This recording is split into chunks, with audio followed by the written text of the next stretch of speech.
Bom dia. O áudio que eu vou enviar para vocês diz respeito ao capítulo quarto da obra do helenista francês Jean-Pierre Vernant, intitulada As Origens do Pensamento Grego. E o capítulo quarto é intitulado como o universo espiritual da polis. Então, rapidamente sobre Jean-Pierre Vernant. Ele é um dos mais importantes estudiosos do mundo grego, né, da cultura clássica. Tem diversos livros, né, que falam sobre a cultura, a literatura grega, a filosofia grega.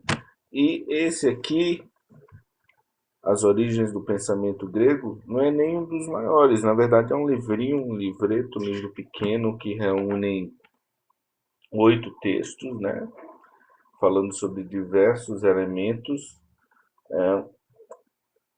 que, na verdade, esses diversos elementos eles acabam coincidindo na ideia da cidade, de investigação dessa invenção, como ele mesmo fala, dessa invenção social, dessa nova forma de organização que teria surgido de forma primeira na Grécia Antiga. Então, todos os textos vão se relacionando com essa ideia, né? Desde o primeiro até de certa forma o último. E aí vai mostrando como a filosofia vai surgindo, é, como a cidade representa, de certa maneira, um cosmos, né? Seria o cosmos do homem, o cosmos fabricado pelo homem, né? Você tem um cosmos que de fato é a organização da physis, de tudo que existe, e você também tem a cidade, que é uma espécie de cosmos. O nosso capítulo, que é o universo espiritual da polis, tenta estabelecer quais seriam as características dessa forma de organização social extremamente e inteiramente nova, que seria a sociedade política, que foi denominado pelos gregos como polis. Então, ao longo de todas as páginas aí, ao longo de todo o texto, ele vai montando essas características, vai dizendo o que há de novidade, quais são os principais aspectos dessas novidades e mostra também formas de continuidade das sociabilidades anteriores à cidade, anteriores à política, né?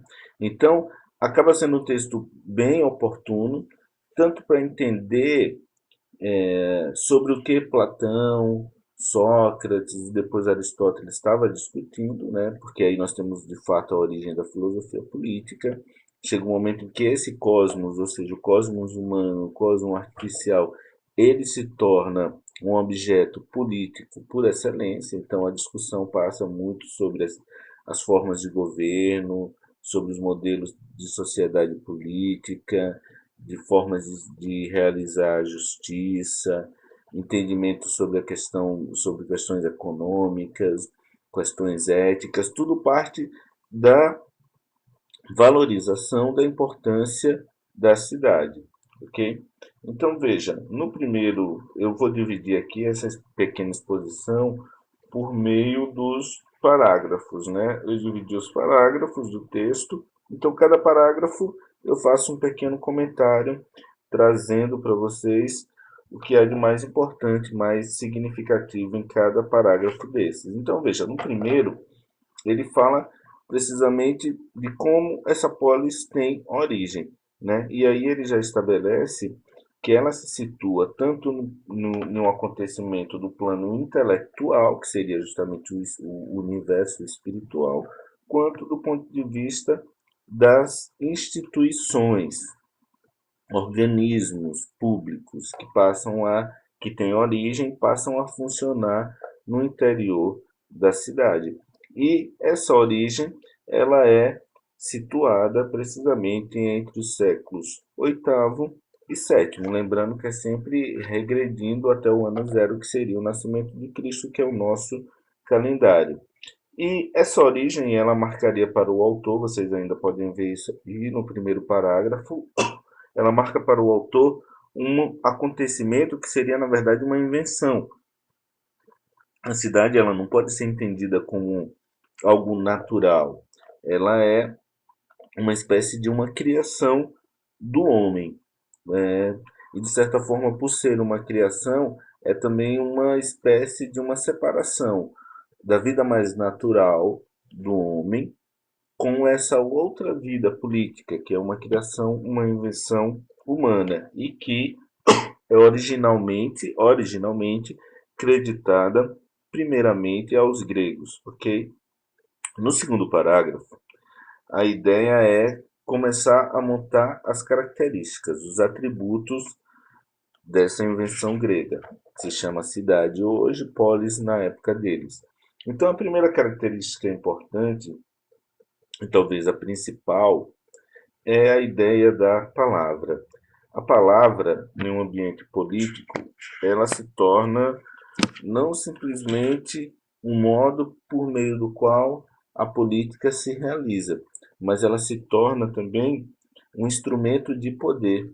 Então, veja, a palavra não é só um instrumento político, ela é também um instrumento de poder. Por quê? E aí vocês podem acompanhar aí no texto, no início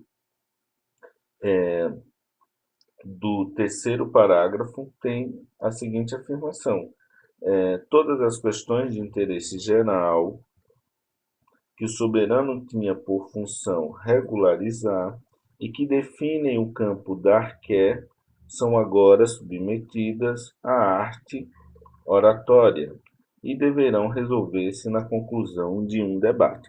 Então, veja, quando você cria uma forma de governo político, necessariamente o modo como essa como a coisa pública vai ser administrada e até mesmo surgindo a ideia de uma coisa pública, de uma esfera pública, então tudo isso vai ser administrado por meio dos debates, por meio da discussão, né? Então, em um ambiente desse, você tem um domínio da oratória, ou seja, da arte de falar de forma a convencer as pessoas, a persuadir as pessoas em torno da sua ideia. Então, você tem o domínio da retórica, o domínio da eloquência, que seria uma pessoa que tem um domínio de fato da oratória, a capacidade de falar com pompa, de falar de forma a atrair a atenção das pessoas. Então, veja, essas habilidades acabam se tornando habilidades fundamentais e, de fato, uma forma, um instrumento de poder, porque aqueles que vão ter um domínio maior sobre a oratória, a palavra, eles acabam também tendo uma importância para a cidade, na medida em que eles têm uma influência muito grande em determinar as decisões, né? Por quê? Porque as próprias, como ele tem um domínio muito forte da palavra, ele sabe convencer as pessoas, ele consegue ganhar a atenção do auditório, acaba acontecendo que muitas das decisões coletivas acabam sendo determinadas pela orientação dos grandes oradores. Então, veja, se é assim, uma das maneiras de você ter uma ascensão, de você ter uma progressão social nesse tipo de organização, é justamente você ter um domínio da palavra. E é por isso que você, no desenvolvimento aí, né, no desenvolvimento da cidade grega, você vai ter o surgimento dos primeiros professores, né, que são aqueles que eles são chamados de sofistas, que são os professores de retórica. Eles ensinavam os indivíduos, na maioria os jovens, né, filhos da aristocracia, né, filhos da elite, porque você tinha que pagar. Então eles ensinavam esses jovens a arte da retórica, ou seja, falar de forma persuasiva, de forma a convencer. E é interessante isso, porque a grande crítica da filosofia platônica aos sofistas, que é uma coisa que vocês viram no segundo texto lá da República, a crítica vai justamente a essa orientação sofística, de romper com a ideia de verdade. Porque a ideia da verdade, daquela verdade platônica, de justiça ideal, valores ideais, ou então mesmo a própria teoria do ser de Parmênides, que disse que o ser é e o não ser não é, isso é rompido. Veja, então, um dos grandes sofistas, seria o Protágoras, ele tem uma tese que é o seguinte, que o homem é a medida de todas as coisas. Então, veja, quando ele diz que o homem é a medida de todas as coisas, ele quer estabelecer que o princípio da verdade é o discurso humano. Por quê? Porque o homem é a medida, é o homem que é a medida. Então, a medida da verdade não está na própria coisa, mas está no homem. Então, isso é uma tese que vai de encontro a essa teoria geral da verdade, imutável e etc. Do mesmo modo, um outro sofista tão importante quanto Protágoras seria o Gorgias, nos seus escritos, né, no seu pensamento, você tem diversas teses também contra essa teoria do ser imutável e permanente, né? Então, os sofistas, ao reivindicar o poder da linguagem, da palavra, eles também rompem com a noção de verdade, porque a verdade agora se resolve no âmbito do discurso. Em seguida, o autor, já na seção 4, traz uma outra noção, que na verdade é uma outra característica da formação das cidades, que é a publicidade. Então, veja, além da palavra, a publicidade ela acaba tendo um aspecto fundamental na organização da cidade. Por quê? Porque é uma exigência de uma sociedade política, ou seja, se é uma sociedade política, como a gente já comentou na aula, política vem de polis, e o que é a polis? É o espaço público. Então, se é espaço público, diz respeito a todo mundo. Se diz respeito a todo mundo, nós temos que saber, de forma coletiva, como essa coisa pública está sendo gerida. E, do mesmo modo, os procedimentos de governo da coisa pública. Então, por conta disso, tudo vai se tornando é, público, tudo vai se tornando divulgado. A publicidade traz justamente essa noção, a ideia de que se deve divulgar as coisas. Então, tudo aquilo que é secreto, e aí o secreto sempre tem a ver com a ideia do mistério, do sobrenatural, das ilusões, da escuridão, daquilo que é velado. Ou seja, são termos que vão justamente de contra a ideia de filosofia. Filosofia é o que? É o conhecimento, é a luz, é o desvelar das coisas, é o mostrar, é o conhecimento rigoroso e é justa tudo. Então, todas essas características são características contraditórias. E a cidade vai justamente assumir a ideia da divulgação do fim do mistério. Por quê? Porque seria uma das exigências da coisa pública. Né? Uma das exigências da coisa pública é que essa coisa pública seja passível de ser conhecida por todos aqueles que fazem parte dessa vida pública. Então, vocês podem ver aí, logo no início do parágrafo 4 tem aí, ó, podemos dizer que a polis existe apenas na medida em que se distinguiu um domínio público. Esse domínio público é aquele que pertence a todos os indivíduos, e existe apenas na medida, assim, que se distinguiu o domínio público nos dois sentidos diferentes, mais solidários do termo. Um setor de interesse comum, opondo-se aos assuntos privados, práticas abertas estabelecidas em pleno dia, opondo a processos secretos. Vocês podem virar a página aí. Eu penso aqui, pelo menos na minha edição, é virando a página. Eu não lembro se eu deixei o mesmo texto para vocês, da mesma edição. Mas ainda aí no parágrafo 4 ele traz a ideia que o controle constante da comunidade se exerce sobre as criações do espírito, assim como sobre as magistraturas do Estado. A lei da polis, por sua oposição ao poder absoluto do monarca, exige que umas e outras sejam igualmente submetidas à prestação de contas. Então, é justamente aquilo que eu tinha comentado para vocês. né? A vida pública no domínio público exige que tudo seja divulgado, que tudo seja conhecido e que os mistérios, que as decisões arbitrárias sejam todas elas excluídas do processo. Então, nesse sentido, a prática da filosofia e a prática da cidade são similares. Ambos querem retirar o sobrenatural e desvelar o mistério.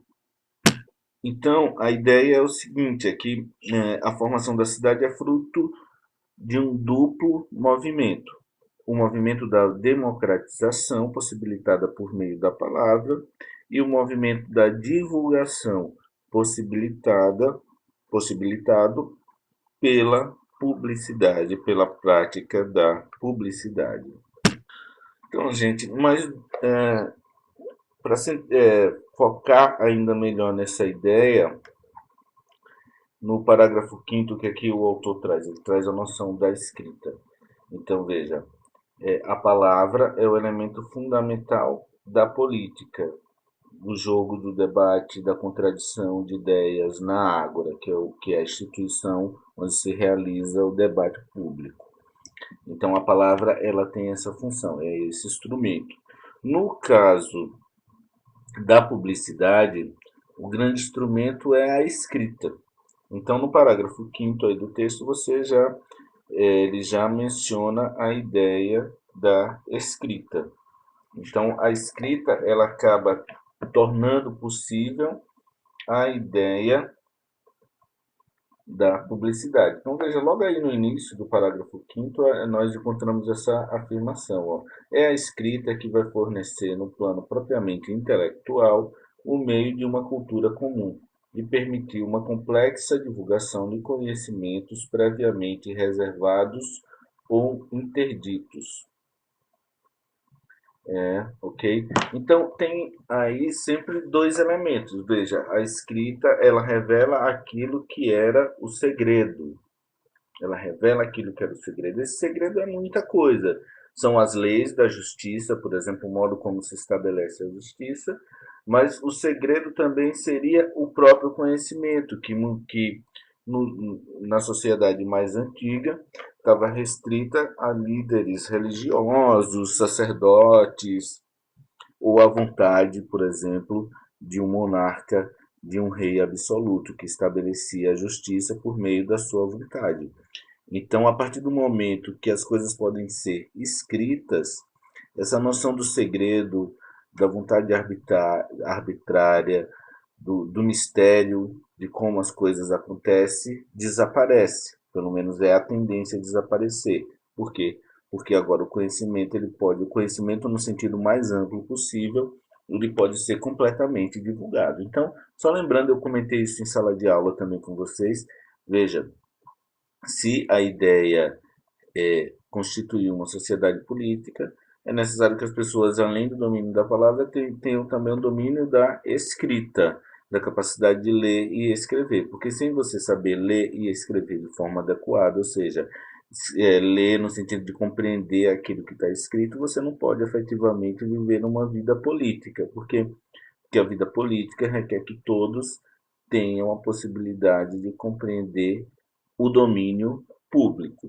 E aí, ó, logo no parágrafo seguinte, que é o parágrafo sexto, ele traz precisamente essa ideia, essa noção, que é o fato das leis passarem a ser escritas, né? O texto fala logo aí, logo no início aí já diz, ó, o texto não, as leis passam a ser escritas. E aí, logo depois ele diz o seguinte: ao escrevê-las, não se faz mais que assegurar-lhes permanência e fixidez.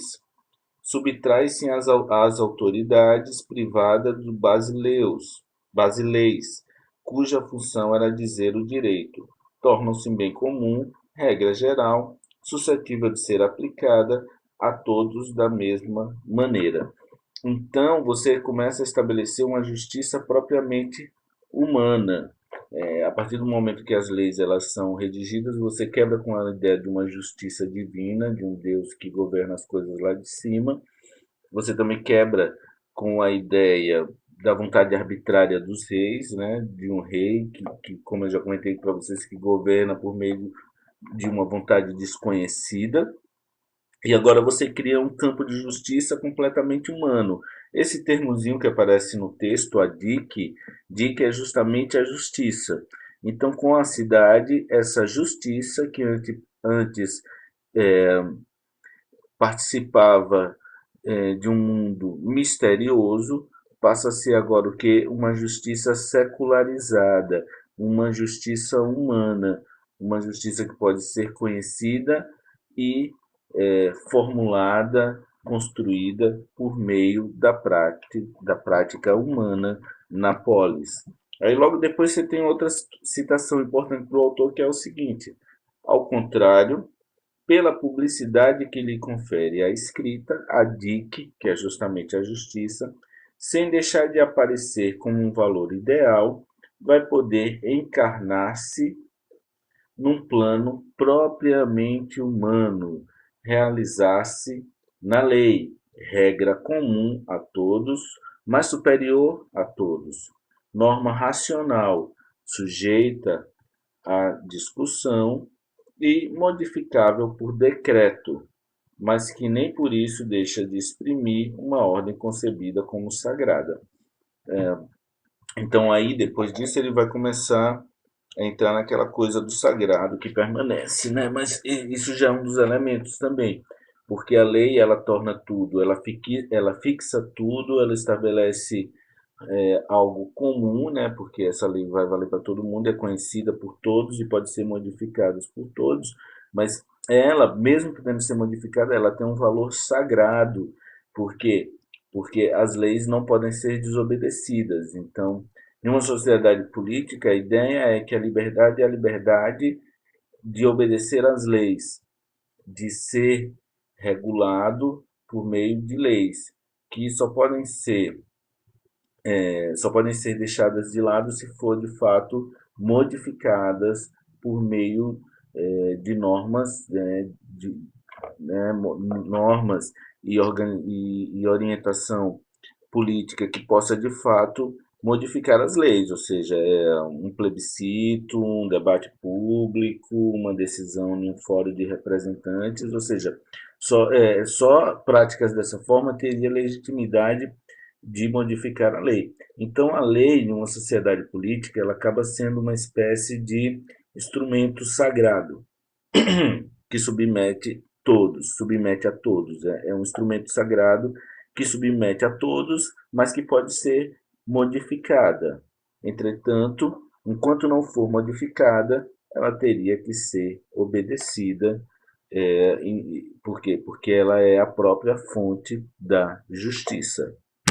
Continuando, gente, né, os parágrafos 7º e 8º do texto, eles trazem uma ideia comum, que é a noção da divulgação de saber e a quebra da autoridade religiosa, no sentido da autoridade religiosa enquanto detentor do saber, né? Então, essas são características muito próprias da origem da filosofia, né? Então, veja, todos os primeiros filósofos, eles escreviam livros, né? Vocês podem acompanhar aí no texto, ele vai citando isso, ó, Anaximandro, o Heráclito, eles escreviam. E quando você escreve, como eu já comentei para vocês, a ideia da divulgação, né? Quando você escreve, você divulga. Então, o conhecimento passou a ser divulgado. E para você conhecer aquelas ideias, aquela teoria, ou seja, aquela explicação para as coisas, bastava você ter acesso à leitura e ao livro. Veja que coisa interessante. Então, o segredo, ele, na verdade, o saber deixa de ser segredo, pertencente a uma casta de indivíduos e passa a ser algo público. O próprio saber se torna público, porque os filósofos escrevem e divulgam as suas ideias.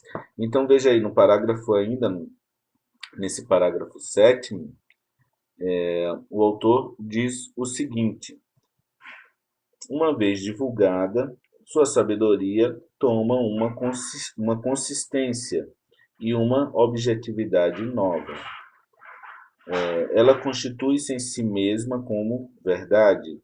Não se trata de um segredo religioso, reservado a alguns eleitos, favorecidos por uma graça divina.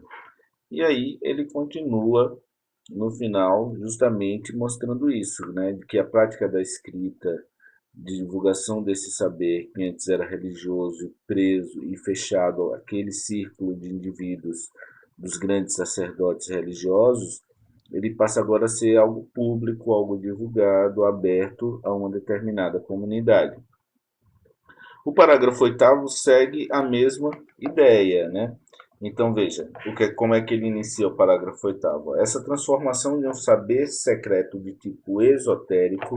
Então, esotérico, né, vocês podem ver essa palavra sempre esotérico. Esotérico é justamente essa noção de um saber preso, fechado àquela seita, àquele grupo. Então, esotérico é sempre isso. Por isso, quando a gente fala algo é esotérico, é porque algo é desconhecido, assim, chega a ser algo místico, tal, que a gente não conhece as razões, não sabe o porquê das coisas. Então, e veja também, esotérico escrito com S, porque se fosse com X, seria algo que é exposto, que é mostrado. E é escrito com S propositadamente, de forma proposital, para mostrar aquele saber que está preso aos limites da seita, aos limites de um grupo social. Então, aí ele continua, ó, os antigos sacerdócios pertenciam como propriedade particular a certos genes. Genes são famílias, né, grupos, né, de indivíduos, grupos sociais, e marcavam seu parentesco especial com o poder divino.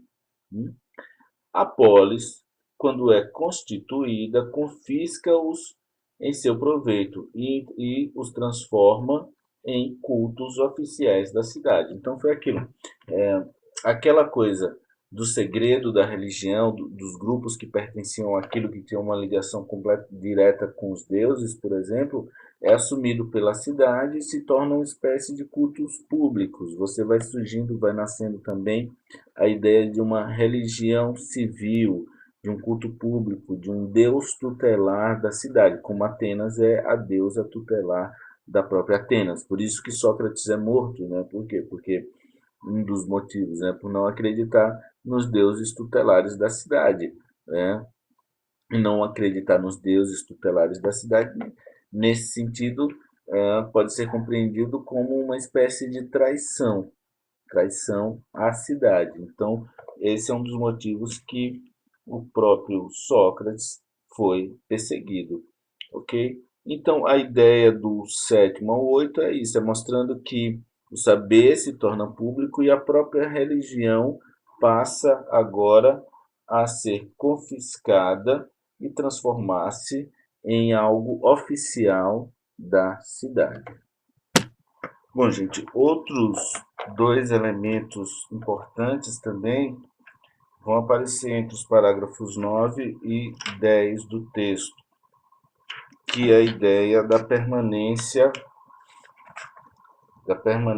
do sagrado. O autor, o Jean-Pierre Vernant, chama de resistência, as formas de resistência.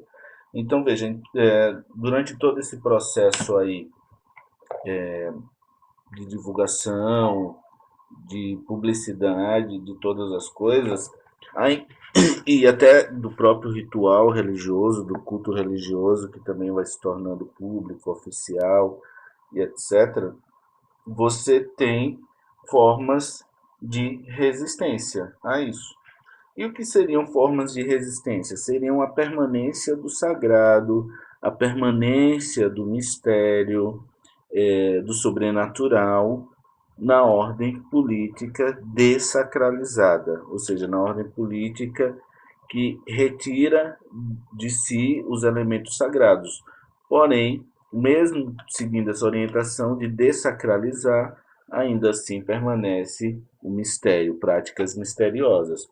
Então vocês podem ver aí no texto o seguinte, ó, mesmo no parágrafo 9, mesmo no plano político, práticas de governo secretos mantêm em pleno período clássico, uma forma de poder que opera por vias misteriosas e sobrenaturais. Um pouco mais abaixo, o texto continua. Mas a utilização como técnica de governo de santuários secretos, de oráculos privados reservados exclusivamente a certos magistrados, e aí vai, coleções divinatórias, relíquias secretas. Então, a ideia é o seguinte, é que mesmo seguindo a noção da prática pública, ainda assim permanece elementos do mistério. A gente viu isso lá no filme sobre Sócrates, no filme do Rossellini. Por exemplo, quando o funcionário da cidade vai lá e joga uma espécie de uma água ali naquele, naquela espécie ali de uma elevação na qual Sócrates ia falar, as testemunhas iam falar. Então, veja, ali é algo do sagrado que permanece. Ou então, não sei se vocês lembram também do filme que Sócrates ele tinha que esperar a volta de um barco. Então, o barco, tinha um barco que foi realizar uma missão oficial da cidade, que é uma missão anual, de levar uma oferenda a uma ilha próxima de Atenas. E durante esse processo de ida e volta do barco, ninguém pode ser morto na cidade. Ninguém pode ser morto, porque seria uma forma de desrespeitar aquela prática sagrada. Então, Sócrates acaba tendo que esperar um tempão, porque né, na volta do barco teve problema, o mar estava agitado e demorou mais, então ele fica mais tempo preso ali, esperando justamente esse barco para poder ser morto. Né? Então, ainda aí no parágrafo 9 ainda temos o seguinte, ó. A salvação da cidade não põe necessariamente em jogo forças que escapam ao cálculo da razão humana, elementos que não é possível apreciar num debate nem prever ao termo de sua deliberação. Então, quando você atribui valores políticos ao sagrado, essa coisa da salvação da cidade estar presa às mãos do indivíduo acaba enfraquecendo. Por que se enfraquece? Porque você traz para a cena política um elemento que é da ordem do sobrenatural, ok? E para mostrar o conflito desses dois planos, ou seja, o plano dessacralizado e o plano sagrado, o autor traz um par de opostos aí da língua grega, que seria o hieros e o ósios. O hieros seria o plano sagrado, o plano divino, que escapa ao cálculo da razão humana, e o ósio seria justamente o plano profano, humano, que ainda permanece preso às deliberações dos indivíduos, ok? Ainda sobre essa coisa da permanência do sagrado, veja, tem um outro elemento aí que aparece no parágrafo 9 e que vai trazer a ideia discutida no parágrafo 10, que é o seguinte: como a religião ela vai se tornando uma espécie de uma religião civil, uma religião do Estado, você uma religião racionalizada, né, extremamente racionalizada para funcionar de acordo com a manutenção da ordem pública, você traz também uma espécie de um afastamento dessa organização religiosa dos indivíduos. Por quê? Porque essa religião ela se torna agora uma instituição extremamente racional, desacralizada e ligada ao organismo estatal. E ao ser, né, ser formatada dessa maneira, ela acaba se afastando dos indivíduos comuns, da religiosidade ali do dia a dia. Então veja ainda no parágrafo 9 o que o autor diz: ó, a desacralização de todo um plano da vida política tem como contrapartida uma religião oficial que se distanciou das questões humanas e que não está mais tão diretamente ligada às vicissitudes da arqué. Arqué é um termo grego que significa princípio primordial. Okay? Então, essa religião oficial ela acaba se afastando das questões humanas, de explicações ali, por mais que sejam explicações fabulosas, sobrenaturais, mas que explicavam questões ali do dia a dia, dos problemas humanos, entendeu? E agora só que essa religião oficial, estatal, ela acaba se distanciando disso, ok? Então, e esse fato leva à organização de seitas e de, né, sociedades religiosas fora da cidade, né, como se fosse uma espécie de tentativa de retornar àquela religiosidade perdida. Então isso vocês veem precisamente aí no capítulo, no capítulo não, na seção 10 do texto. Veja bem o que, que o autor diz. Ó. Além disso, no domínio da religião desenvolve-se à margem da cidade e ao lado do culto público associações fundadas secretamente. Seitas, confrarias e misteriosos grupos são fechados e hierarquizados, comportando escalas e graus, organizados sobre o modelo das sociedades de iniciação. E por aí vai. Né?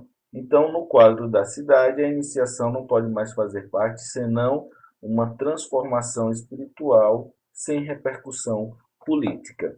Então, veja, como você criou uma forma de religiosidade distante dos problemas humanos, uma forma de você retornar àquela espiritualidade, àquela religiosidade que ajudaria os indivíduos a superar esses problemas é você recriando formas de organização secreta, confrarias, grupos, sociedades religiosas secretas e que se desenvolvem além da cidade, à margem da cidade, fora dos muros da cidade.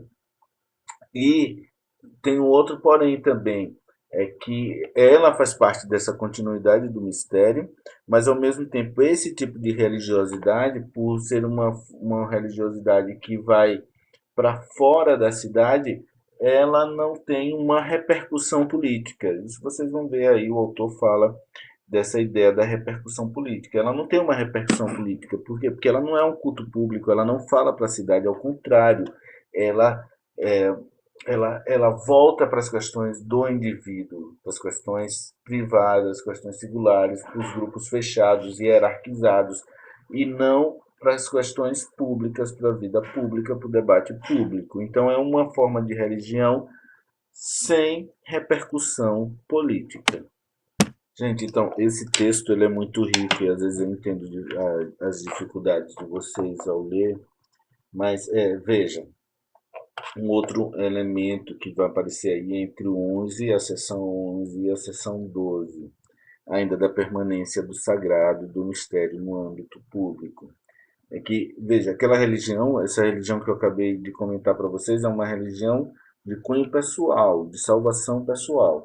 Vejam que lá no finalzinho do parágrafo 11, o autor diz, ó, o segredo torna-se assim, em contraste com a publicidade do culto oficial, uma significação religiosa particular.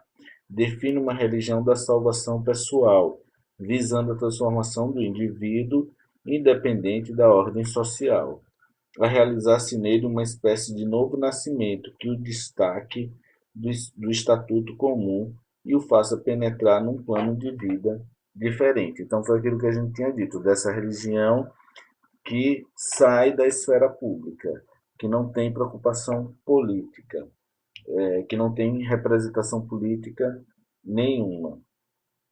Veja, o que o autor vai fazer na sequência é justamente mostrar, no parágrafo 12, que muitas das pesquisas dos primeiros sábios, dos primeiros filósofos, logo ali no nascimento da filosofia, século VI,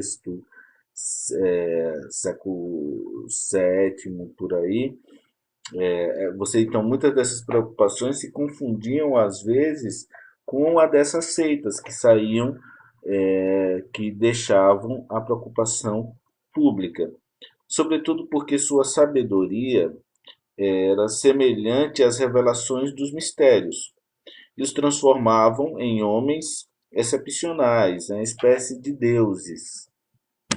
Essa questão dos filósofos, da origem da filosofia, que traz consigo essa ambiguidade, né, o autor chama de paradoxo, é que é o seguinte, é que a filosofia ela leva o mistério, pelo menos ali originalmente, leva o mistério para a praça pública, mas ao mesmo tempo esse mistério que ela vai publicizar, é algo excepcional e que limita a maior parte das pessoas, né? É um pouco aquela ideia de que o intelectual, o sábio, ele é visto um pouco assim como uma espécie de detentor de um saber inacessível para a maior parte da população,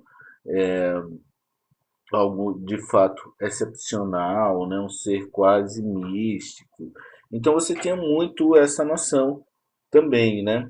Veja aí nesse parágrafo, né? O parágrafo 12, quando Bernard diz o seguinte, ó, se a cidade se dirige ao sábio, quando se sente entregue à desordem e à impureza, se lhe pede a solução de seus males, é precisamente porque ele lhe aparece como um ser à parte, excepcional, um homem divino que todo o seu gênero de vida isola e coloca à margem da comunidade.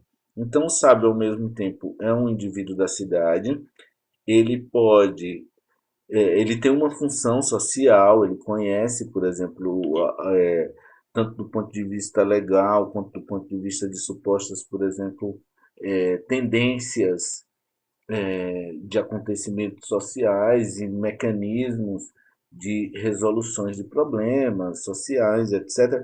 Mas, ao mesmo tempo, esse saber é um saber que não pertence a todos os indivíduos, é um saber, de certa forma, quase secreto. Então, veja logo no o que o Vernon continua falando na sequência. Reciprocamente, quando o sábio se dirige à cidade pela palavra ou por escrito, é sempre para transmitir-lhe uma verdade que vem do alto e que, mesmo divulgada, não deixa de pertencer a um outro mundo estranho à vida ordinária. Então seria aquilo que eu disse, uma espécie de paradoxo, porque ela entrega ao público um saber que proclama ao mesmo tempo inacessível à maior parte. Então, a sabedoria, continuando, uma nova citação aí do texto para a gente encerrar essa passagem, olhe bem o que o autor diz. A sabedoria revela uma verdade tão prestigiosa que deve ser paga ao preço de duros esforços e que fica, como a visão dos epóptas, oculta aos olhos do vulgo. Exprime certamente o segredo, formula-o em palavras, mas o povo não pode aprender seu sentido. Então, o levar o mistério para a praça pública é um pouco isso, né? Você, por mais que você divulgue o mistério, a ideia é que esse mistério, que agora é uma ciência, não pode ser compreendido por todo mundo.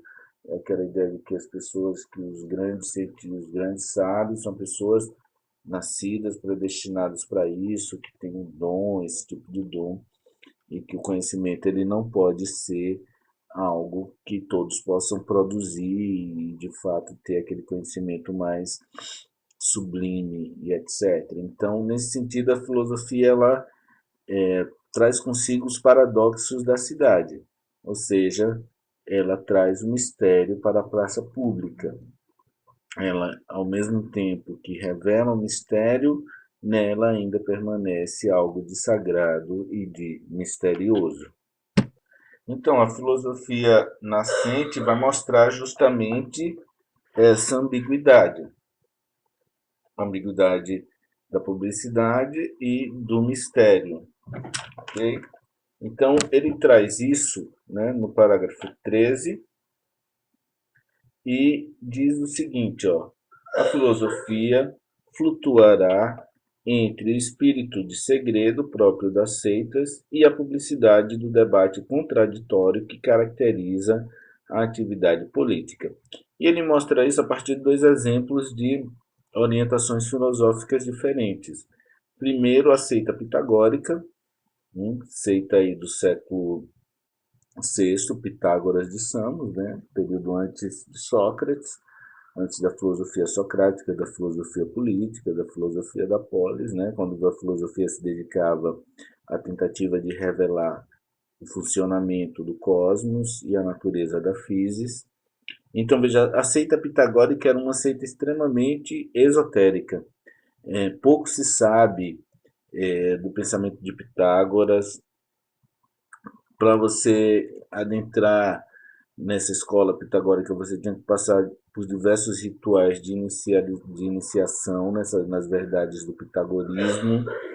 E o que a gente sabe basicamente do Pitágoras é precisamente coisas que outras pessoas escreveram sobre Pitágoras, né? Foi coisa que outras pessoas escreveram, porque de Pitágoras de fato pouco se sabe. Então era uma verdadeira confraria fechada. Por exemplo, ele não escrevia também. Enfim, era uma seita esotérica. Por outro lado, você tem os sofistas e os próprios socráticos, né, que participam efetivamente da vida pública, que se integram completamente ao mecanismo, aos mecanismos da cidade, né? Então, veja, é precisamente essa ambiguidade que vai marcar a filosofia nascente, que o Verneuil chega a dizer o seguinte, que toda a filosofia grega jamais se libertou dessa ambiguidade, ou seja, de tentar revelar um segredo que ao mesmo tempo é excepcional, que nem todos podem conhecer, né? E o culminar disso seria no próprio Platão, quando a gente tem a teoria aí do rei filósofo, que vai aparecer na República. Então, o que é que significa o rei filósofo? O rei filósofo significa precisamente isso, a noção, a orientação de que o conhecimento ele é próprio a indivíduos excepcionais, ah, e de forma tão excepcional que ele é naturalmente concebido como aquele que deveria governar, como o rei divino, porque ele é o detentor do conhecimento, do verdadeiro sentido da justiça. Bom, gente, já chegando próximo dos 46 minutos, não consegui ser mais rápido nesse áudio aqui, nessa aula. Na verdade, uma aula, né? Já quase 46 minutos, 47, só que sem vocês ficarem conversando, né? Então é mais tranquilo. Brincadeiras à parte. Bom, um terceiro aspecto, né, da cidade, então veja, de aspecto positivo até agora só foram dois, né, que é a palavra e a publicidade. Esse outro ponto aí, que foi da permanência do sagrado, é mais um elemento negativo, né? Porque é um elemento de continuidade do que era de antigo na nova ordem social. Mas o terceiro aspecto, de fato positivo, é a ideia de isonomia, de igualdade. A igualdade seria justamente a isonomia e que aparece aí no texto a partir da do parágrafo da seção 14, né? Então veja o que diz o texto. Os que compõem a cidade, por mais diferentes que sejam por sua origem, sua classe, sua função, aparecem de certa maneira semelhantes uns aos outros.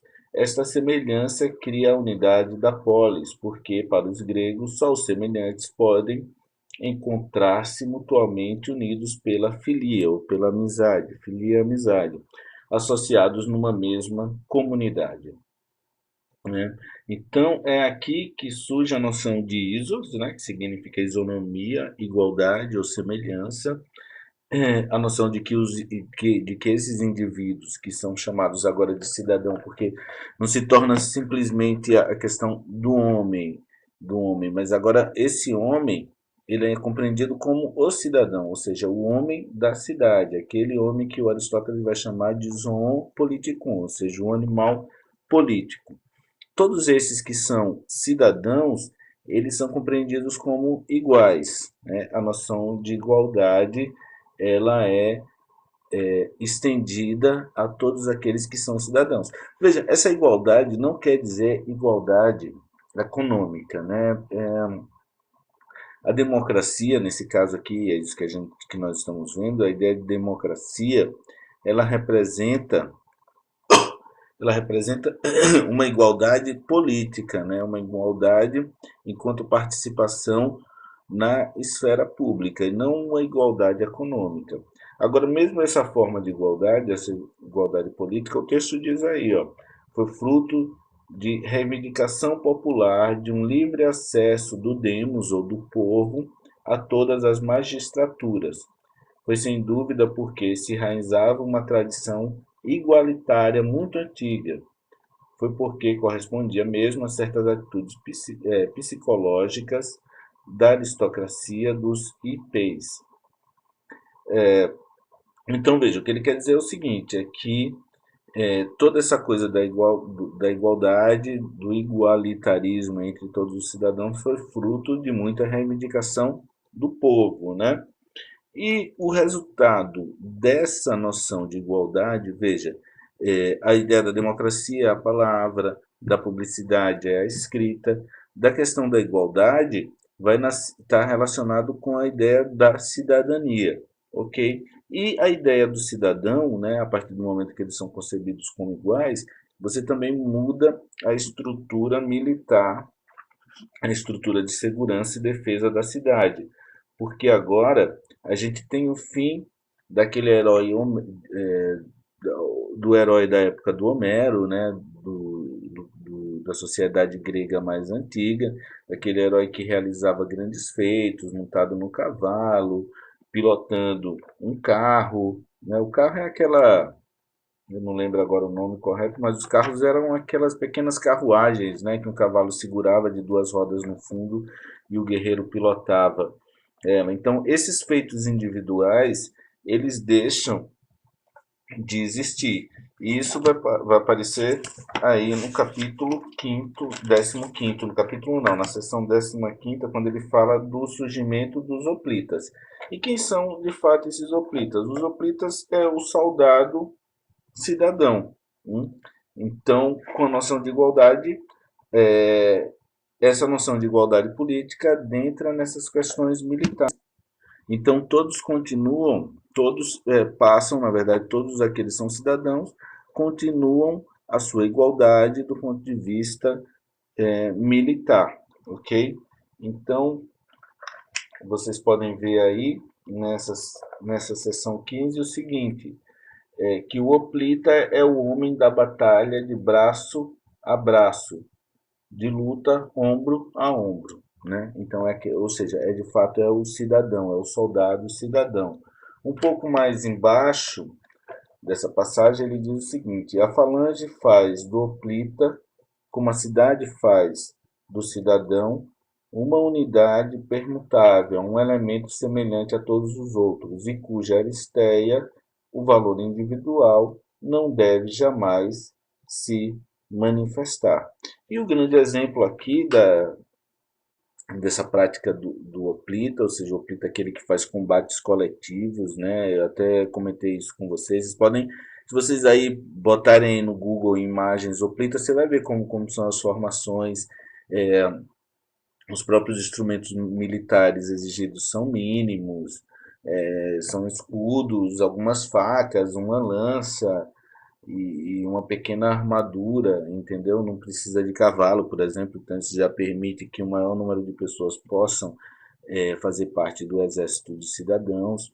E eles fazem combates coletivos, né? E justamente mostra aquela ideia da cidade, de ser algo coletivo, algo de todos, do comum, ok? Então o hoplita é muito essa noção do soldado cidadão. Então, gente, a sequência aí dos parágrafos, após a ideia do hoplita, do 15, vai justamente aprofundar essa noção, né? Então, semelhante à atitude do guerreiro dos 300, chega um momento que a cidade, isso a gente vê no 16, rejeita as atitudes tradicionais da aristocracia, tendentes a exaltar o prestígio, a reforçar o poder dos indivíduos e do gene, e elevá-los acima do comum. Então, fica muito forte essa ideia de barrar feitos individuais, valores individuais, que transcende a ideia do comum. No 17, a mesma coisa, condenação de certos comportamentos que se sobressaem ao comportamento comum. Todas as práticas são doravante rejeitadas porque, acusando as desigualdades sociais e o sentimento de distância entre os indivíduos, suscitam inveja, criam dissonâncias no grupo, propõem põe em perigo seu equilíbrio, sua unidade, divide a cidade contra si mesma.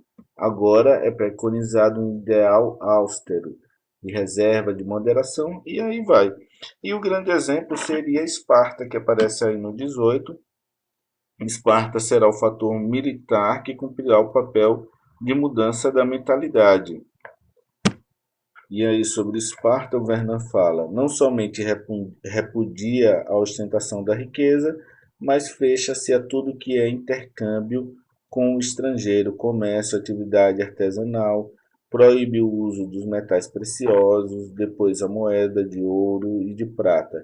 Permanece fora das grandes correntezas intelectuais, negligencia as letras e as artes em que se tinha celebrado antes. Então, Esparta radicaliza tanto essa coisa da igualdade por meio do exército que ela acaba se fechando, e se fechando inclusive intelectualmente. É por isso que ele vai dizer que a filosofia não tem valor por lá. Por quê? Porque lá você não tem nem a livre contradição de ideias, já que toda igualdade, o papel fundamental da igualdade, ele é estabelecido por meio da simples organização militar, de fato de ser uma cidade militar. Então lá não teria muita função, no caso a discussão, a livre discussão de ideias e etc. Lá a coletividade seria então muito mais forte em Esparta. Então, gente, para finalizar, os últimos parágrafos aí do texto 19, 20 e 21 focam especificamente o caso de Esparta, né? E Esparta, a grande questão de Esparta foi isso que eu tinha comentado para vocês, que se tornou uma cidade, como aparece aí no 19, uma cidade de hoplitas, uma cidade de cidadãos soldados. Cidadãos soldados que eles chamavam de homoioi. Homoioi. É um nome assim meio estranho mesmo. E esse fato acabava fazendo com que a cidade se tornasse extremamente coletivista. Então, veja, é na prática dos combates, mais que nas controvérsias da Ágora, que os soldados, né, os homoioi de Esparta, se exercitam. Então, Esparta se tornou, de fato, a contenda do debate público, ela acaba sendo esvaziada em Esparta. Por quê? Porque ela se tornou meramente uma cidade de soldados e de soldados iguais, né, com a ideia da isonomia, etc. E passou a condenar tudo aquilo que se sobressaía a esses valores coletivos, né? E o resultado foi justamente uma sociedade completamente militarizada e sem espaço para livre discussão e confronto de ideias. Por quê? Porque a ideia do confronto e do debate se realizava no campo de batalha e não nas controvérsias da Ágora. Bom, eu espero que eu tenha ajudado vocês. Novamente, tentem estudar esse texto acompanhando aquelas anotações do quadro que eu fiz. E esse áudio também, se vocês forem ouvindo o áudio acompanhando no texto, tenho certeza que vocês vão ter uma compreensão muito mais adequada e muito mais aprofundada do que o Vernon estabelece ao longo das páginas aí do universo espiritual da Polis. Boa sorte para a prova.